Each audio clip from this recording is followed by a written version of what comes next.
అయ్యప్ప స్వామి దాడి చేసిన మోహన్ బాబు వెంటనే అయ్యప్ప స్వామి దాడి చేసిన మోహన్ బాబు వెంటనే అయ్యప్ప స్వామి దాడి చేసిన మోహన్ బాబు వెంటనే మోహన్ బాబు వెంటనే మోహన్ బాబు వెంటనే మోహన్ బాబు వెంటనే చెప్పాలి. అయ్యప్పల ఐక్యత అయ్యప్పల ఐక్యత అయ్యప్ప స్వామి దాడి చేసిన మోహన్ బాబు వెంటనే చెప్పాలి. అయ్యప్ప స్వామి దాడి చేసిన మోహన్ బాబు వెంటనే చేసిన మోహన్ బాబు వెంటనే అయ్యప్ప స్వామి దాడి చేసిన వ్యక్తిగతంగా కుటుంబ సమస్యలు ఏదైనా ఉంటే మీరు పరిష్కరించుకోవాలి. విలేకరులు గత 4 రోజుల నుంచి నా ఇంటి చుట్టూ తిరుగుతున్నారు, ఇంటి బయట ఉన్నారని చెప్పి నిన్న మీరు హాస్పిటల్ నుంచి మీరు డిశ్చార్జ్ అయ్యి మీరు కారులో వెళ్ళేటప్పుడు మీరు ఏదైతే వాయిస్ రికార్డు పంపించారో చింతిస్తున్నామని అంటున్నారు. 4 రోజుల నుంచి ఎందుకుంటారు స్వామి? విలేకరులకు ఏం పనిపాట లేదా? వాళ్ళకేం సమస్యలు లేవా? సమాజంలో చాలా సమస్యలు. ఏదైతే మీ కుమారుడు మంచు మనోజు విలేకరులు చెప్తేనే కదా విలేకరులు వచ్చి మీ ఇంటి దగ్గర ఉన్నారు.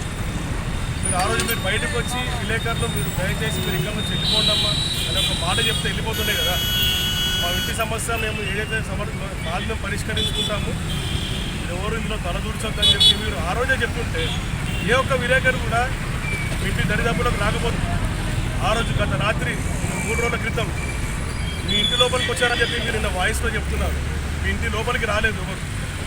మంచు మనోజు మీ కొడుకు చిన్న కొడుకు అనే వ్యక్తి విలేకరుల దగ్గరకు వచ్చి స్వామి రండి స్వామి అని చెప్పి గేట్ లోపల నూకేసి విలేకరులను తీసుకొని వస్తేనే కదా మీ గేట్ లోపలికి వచ్చారు. అంతే తప్ప ఏదైతే టీవీ9 విలేకరులు అనే సమస్య కాదు. ఇక్కడ మాల ధరించిన విలేకరైనా చెప్పులు కుట్టుకున్న వాడైనా కామన్ ఎవరైనా సరే మాల ధరించిన వ్యక్తి పైన మీరు ఎలా చేయలేపుతారు?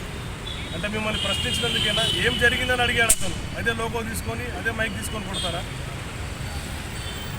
అంటే కొట్టడం మీకు అలవాటేమో. అయ్యప్ప స్వామి మీద చేయి చేసుకోవడం ఇది సరైనది కాదు.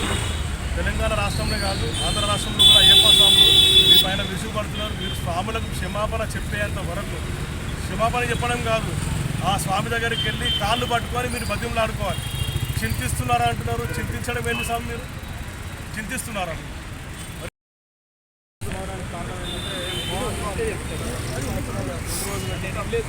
రంజిత్ అని ఒక అయ్యప్ప స్వామి మీద దాడి చేసింది. మనమంతా కూడా మన గ్రూప్లో నిన్న డిస్కషన్ వచ్చినప్పుడు కూడా ఒకరోజు వెయిట్ చేద్దాము, క్షమాపణ చెప్తాడేమో, ఏమైనా చేసిన తప్పుని ఆలోచించుకొని క్షమాపణ చెప్తాడేమో. ఆయన చిన్న వ్యక్తి కాదు, ఒక యాక్టరే కాదు, ఎక్స్ రాజ్యసభ మెంబర్ కూడా. ఇట్లా పబ్లిక్లో చాలా గుర్తింపు ఉన్న ఒక వ్యక్తి. అది కూడా ఆయన కూడా అయ్యప్ప మాలలు వేసుకునే అలవాటు ఉంది, వాళ్ళ ఇంట్లో కూడా అయ్యప్ప మాలలు వేసుకునే అలవాటు ఉంది. ఒక అయ్యప్ప ఎదురుగా కనిపిస్తే మనం కాళ్ళు మొక్కి అయ్యప్పల వీళ్ళు కూడా అందరూ కూడా అయ్యప్ప కాళ్ళు మొక్కి తీసుకుంటారు. అట్లాంటిది నువ్వు దాడి చేసిన తర్వాత ఒక 24 గంటల తర్వాత నీళ్ళ మార్పు వస్తుంది, ఏమన్నా నుంచి మనం అడుగుతామని వెయిట్ చేసినాం.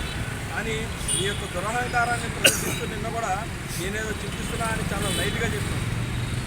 ఈ చింత నీకు నీ మనసుకెక్కి నీ నెత్తికెక్కి నువ్వు రోడ్డు మీదకి వచ్చి అయ్యప్పలకు ఉరలాడి దండం పెట్టే వరకు మేము మొదల స్వామి మల్కాగిరి అయ్యప్ప సేవా సంఘం తరఫున ఈరోజు ఉద్యమం ఇక్కడ స్టార్ట్ అయింది. నువ్వు క్షమాపణ చెప్పే వరకు నేను మొదలు మోహన్ బాబు స్వామి. ఖబర్దార్ మోహన్ బాబు, ఖబర్దార్ మోహన్ బాబు, మోహన్ బాబుని వెంటనే, మోహన్ బాబుని వెంటనే, మోహన్ బాబుని వెంటనే, మోహన్ బాబుని వెంటనే.